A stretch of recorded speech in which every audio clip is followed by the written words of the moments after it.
I realized very early on that for me, traveling was the best way of learning. I still have a pilgrim soul, and I thought I would share some of the lessons I have learned in the hope that they might prove useful for other pilgrims like me. Avoid museums. This might seem to be absurd advice, but let's just think about it for a little. If you are in a foreign city, isn't it far more interesting to go in search of the present than the past? It's just that people feel obliged to go to museums because they learned as children that traveling was about seeking out that kind of culture. Obviously, museums are important, but they require time and objectivity. You need to know what you want to see there. Otherwise, you will leave with a sense of having seen a few really fundamental things, but can't remember what they were.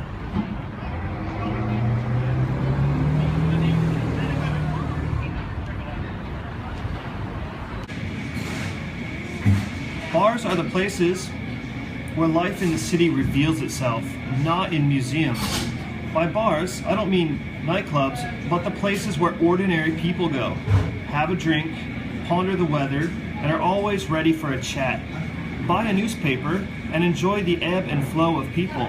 If someone strikes up a conversation, however silly, join in. You cannot judge the beauty of a particular path just by looking at the gate. Be open. The best tour guide is someone who lives in the place, knows everything about it, is proud of her city, but does not work for any agency. Go out into the street. Choose the person you want to talk to and ask them something. Where's the cathedral? Where's the post office? If nothing comes of it, try something else. I guarantee that by the end of the day, you will have found yourself an excellent companion. Try to travel alone, or if you are married, with your spouse. It will be harder work. No one will be there taking care of you, but only in this way can you truly leave your own country behind. Traveling with a group is a way of being in a foreign country while speaking your mother tongue, doing whatever the leader of the flock tells you to do, and taking more interest in group gossip than the place you are traveling. Don't compare. Don't compare anything. Prices, standards of hygiene, quality of life, means of transport, nothing. You are not traveling in order to prove that you have a better life than other people. Your aim is to find out how other people live, what they can teach you, how they deal with reality, and how they deal with the extraordinary. Understand that everyone understands you. Even if you don't speak the language, don't be afraid. I've been in lots of places where I could not communicate with words at all, and I've always found support, guidance, useful advice, and even girlfriends. Some people think that if they travel alone, they will set off down the street and be lost forever. Just make sure you have the hotel card in your hand, and if the worst comes to the worst, flag down a taxi and show the card to the driver.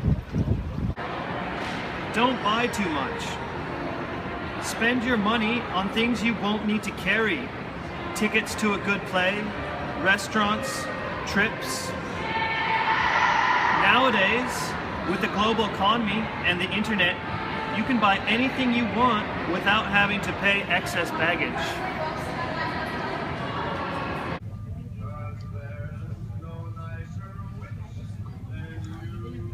Don't try to see the world in a month. It is far better to stay in a city for 4 or 5 days than to visit 5 cities in a week. A city is like a capricious woman. She takes time to be seduced and to reveal herself completely. A journey is an adventure. Henry Miller used to say that it is far more important to discover a church that no one else has ever heard of than to go to Rome and feel obliged to visit the Sistine Chapel with 200,000 other tourists bellowing in your ear. By all means, go to the Sistine Chapel, but wander the streets too. Explore alleyways. Experience the freedom of looking for something. Quite what, you don't know, but which, if you find it, you will be sure it can change your life.